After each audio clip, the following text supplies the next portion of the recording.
इस वक्त एक बड़ी खबर आ रही है। यूजीसी नेट की परीक्षा को रद्द कर दिया गया है।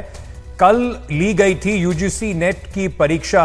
ये साल में 2 बार होती है और इस बार जो परीक्षा हुई है उसे रद्द कर दिया गया है। इसका अनाउंसमेंट पीआईबी में अभी करा गया है और कहा गया है कि परीक्षा की पवित्रता भंग होने का शक है। यूजीसी को गृह मंत्रालय से इनपुट मिले थे जिसके कारण ये परीक्षा रद्द कर दी गई है। यूजीसी को national cyber crime threat analytics unit से कुछ इनपुट मिले थे।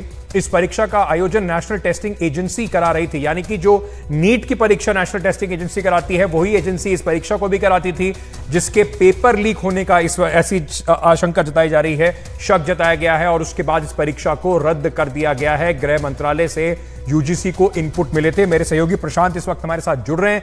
प्रशांत, ये बड़ी महत्वपूर्ण खबर है और वो भी उस समय आ रही है जिस समय नीट को लेकर ऑलरेडी बहुत हंगामा मचा हुआ है।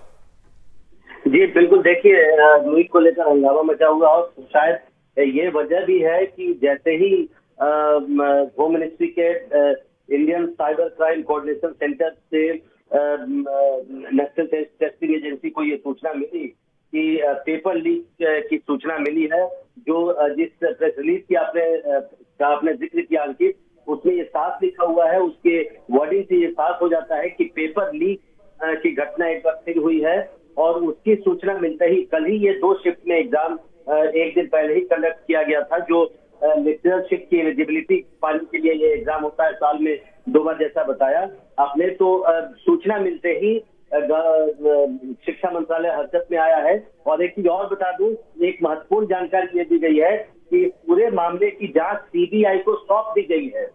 नीट के मामले में पहले ही सीबीआई जांच की मांग की जा रही थी, उसमें मामला कोर्ट में है, लेकिन यहाँ पर कोई भी रिस्क नहीं लेते हुए, कोई भी जोखिम नहीं उठाते हुए और पहले से ही हम कह सकते हैं प्रिकॉशनरी स्टेप लेते हुए सीबीआई को पूरा मामला सौंप दिया गया है। तो ये बड़ी खबर ये भी है कि एग्जाम तो कैंसिल कर ही दिया गया है, दोबारा एग्जाम लिया जाएगा, लेकिन पूरे मामले की जांच सीबीआई करेगी। इसके पहले की बात और आगे बढ़े, खुद शिक्षा मंत्रालय ने ही पूरे मामले की जांच सीबीआई को सौंप दी है। तो ऐसा कम होता है कि पेपर लीक की जांच सीधे सीबीआई को सौंप दी जाए, लेकिन नीट में जो धांधली और अनियमितताएं की खबर आई और जिसको लेकर हंगामा मचा हुआ है, तो इस पर पहले ही हरकत में आ गया शिक्षा मंत्रालय और इसकी जांच सीबीआई को सौंप दी गई है।